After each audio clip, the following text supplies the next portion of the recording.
نحمده ونصلي على رسوله الكريم۔ درس شروع کرنے سے پہلے کل سے نماز انشاءاللہ 20 منٹ پہ ہوگی۔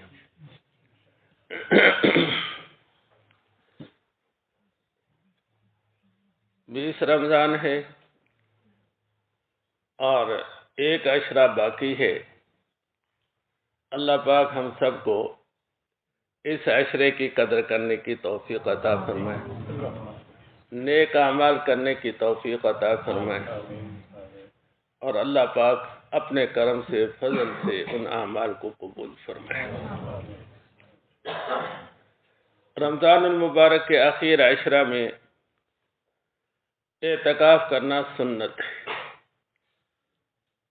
آپ صلی اللہ علیہ وسلم نے ایک مرتبہ پورے ماہ رمضان کا اعتکاف کیا ہے، ایک مرتبہ آپ نے 2 عشروں کا اعتکاف کیا ہے، اور پھر آپ کا معمول جو ہے وہ آخر عشرہ کے اعتکاف کا رہا ہے۔ اعتکاف کرنے کا کتنا اجر و ثواب ہے؟ ایک حدیث میں ہے جو آدمی اللہ کی رضا کے لیے، اللہ کو خوش کرنے کے لیے اعتکاف کرے، اسے 2 حج اور 2 عمروں کے برابر ثواب ملتا ہے۔ ہمارے دوست احباب عمروں کے لیے کوشش کرتے ہیں، حج کے لیے کرتے ہیں، اچھی بات ہے، لیکن جو آدمی حج اور عمرے کے لیے نہیں جا سکتا تو وہ حج اور عمرے کا ثواب تو پا سکتا ہے، اور اسے چاہیے کہ آخر عشرے کا اعتکاف کر دے۔ اور دوسری روایت میں ہے کہ جو آدمی اللہ کی رضا کے لیے اعتکاف کرے، اللہ پاک اس کے درمیان، یہ اعتکاف عشرے کا نہیں، صرف ایک دن کا، اور ایک دن کا نفل اعتکاف ہو سکتا ہے، تو اللہ پاک اس کے درمیان اور جہنم کے درمیان 3 خندقیں حائل کر دیتے ہیں۔ اور ایک خندق کتنی بڑی ہے؟ فرمایا کہ جیسے مشرق اور مغرب، یہ زمین و آسمان۔ اس کا مطلب یہ ہے کہ اعتکاف کرنے والے کو اللہ پاک جہنم کے عذاب سے اتنا دور کر دیتے ہیں، جہنم کے عذاب سے اسے بچا لیتے ہیں۔ اعتکاف کی 3 قسمیں ہیں: واجب، سنت اور نفل۔ اگر کوئی آدمی نظر مان لے، منت مان لے کہ اگر میرا یہ کام ہو گیا تو میں اتنے دن اعتکاف کروں گا، اللہ پاک نے اس کا وہ کام کر دیا، تو اب اعتکاف کرنا اس پر واجب ہے۔ اگر یہ غیر رمضان میں اعتکاف کر رہا ہے تو ان دنوں کا روزہ رکھنا بھی واجب ہے۔ اور آخر عشرے کا اعتکاف یہ سنت ہے، اور نفل اعتکاف یہ تھوڑی دیر کا بھی ہو سکتا ہے۔ آدمی جب مسجد میں داخل ہو تو اگر اعتکاف کی نیت کر لے کہ میں جب تک مسجد میں رہوں گا اعتکاف سے ہوں گا، تو اسے نفل اعتکاف کا بھی ثواب ملتا رہے گا۔ آدمی کئی نیتیں کر لے تو اسے کئی نیتوں کی وجہ سے کئی اعمال کا ثواب مل سکتا ہے۔ مثلا مسجد میں آیا ہے، اس نے نماز تو پڑھنا ہی پڑھنا ہے، نماز پڑھنے کی نیت سے آیا تو نماز کا بھی ثواب مل جائے گا، اور اس نے اعتکاف کی نیت کر لی تو ساتھ ساتھ اعتکاف کا بھی ثواب مل جائے گا۔ سنت اعتکاف، اس کا طریقہ یہ ہے کہ 20 تاریخ کو سورج غروب ہونے سے پہلے پہلے مسجد میں داخل ہو جائے اور اعتکاف کی نیت کر لے کہ میں سنت اعتکاف اللہ کی رضا کے لیے کرتا ہوں، تو یہ اس کا اعتکاف جو ہے وہ شروع ہو جائے گا، اور یہ آخر روزے تک، سورج کے غروب ہونے تک اس کا اعتکاف رہے گا۔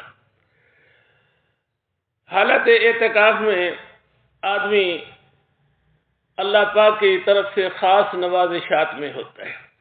پہلی بات تو یہ ہے کہ ساری جگہوں میں سے سب سے زیادہ محبوب جگہ، پسندیدہ جگہ مساجد ہیں اللہ کو، تو آدمی اللہ کی محبوب ترین جگہ میں آ جاتا ہے۔ اعتکاف کی برکت سے تکبیر اولیٰ کے ساتھ 5 نمازیں پڑھنے کی توفیق ہو جاتی ہے، اور پھر اعتکاف کی وجہ سے یعنی کئی نفلی اعمال کرنے کی توفیق ہو جاتی ہے. مثلا پہلے تہجد نہیں پڑھتا تھا، اب تہجد پڑھنے کی بھی توفیق ہو جائے گی. مغرب کے بعد اوابین پڑھنے کی توفیق ہو جائے گی. یعنی اشراق اور چاش پڑھنے کی توفیق ہو جائے گی، تلاوت کرنے کی ہو جائے گی، ذکر اذکار کرنے کی ہوگی. یعنی اور خاموش رہنا یہ بھی ایک اچھا عمل ہے. یعنی اسے ضروری نہ سمجھا جائے، ضرورت کی بات حالت اعتکاف میں کی جا سکتی ہے. باقی فضول گفتگو تو عام حالات میں بھی منع ہے، وہ تو گھر میں بھی منع ہے. تو مسجد میں آ کر دنیاوی گفتگو کرنا یہ تو نیکیوں کو ضائع کرنے والی بات ہے. بعض حضرات فرماتے ہیں کہ مسجد میں دنیاوی گفتگو کرنا نیکیوں کو ایسے جلا دیتی ہے جیسے آگ ایندھن کو جلا کر راکھ کر دیتی ہے. ابھی 2 صحابہ مسجد میں آتے ہیں لیکن اس کی پرواہ نہیں کرتے کہ ہم اللہ کے گھر میں آئے ہیں، اللہ کے گھر کا احترام ہے، مسجد کا احترام ہے. ابھی اس کا احساس تک نہیں ہوتا. آہی تباہی ایران توران کی باتیں جیسے دائیں بائیں کرتے ہیں، مسجد میں بھی آ کر اسی طرح کرتے رہتے ہیں. اور یہ نہیں سوچتے کہ ہم اپنی نیکیوں کو جلا رہے ہیں، اپنی نیکی برباد کر رہے ہیں، اپنی نیکی ضائع کر رہے ہیں. مسجد میں جب آئے تو دل کے اندر اللہ کے گھر کا احترام ہونا چاہیے، اس گھر کا تقدس، اس گھر کا خیال رہنا چاہیے. ابھی ضرورت کی بات کوئی ہو، چھوٹی موٹی کوئی بات ہو، اور وہ بھی اس شرط کے ساتھ کہ جو نماز پڑھ رہا ہے یا ذکر اذکار کر رہا ہے اس کی ذکر اذکار میں خلل نہ پیدا ہو. باقی دنیاوی گفتگو کرنا یا عام طور پر ویسے ہی بات برائے بات اس کی گنجائش نہیں ہے.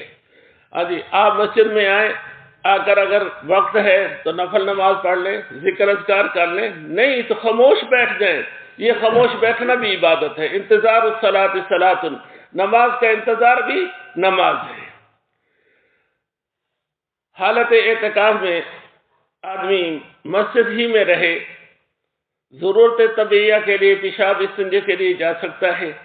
اور اسی طرح اگر اس کا وضو نہیں ہے تو اس نے کوئی بھی نماز پڑھنا ہو، خواہ فرض ہو، خواہ واجب ہو، خواہ نفل ہو، کیونکہ نماز کے لیے وضو شرط ہے تو وضو کے لیے مسجد سے باہر جا سکتا ہے.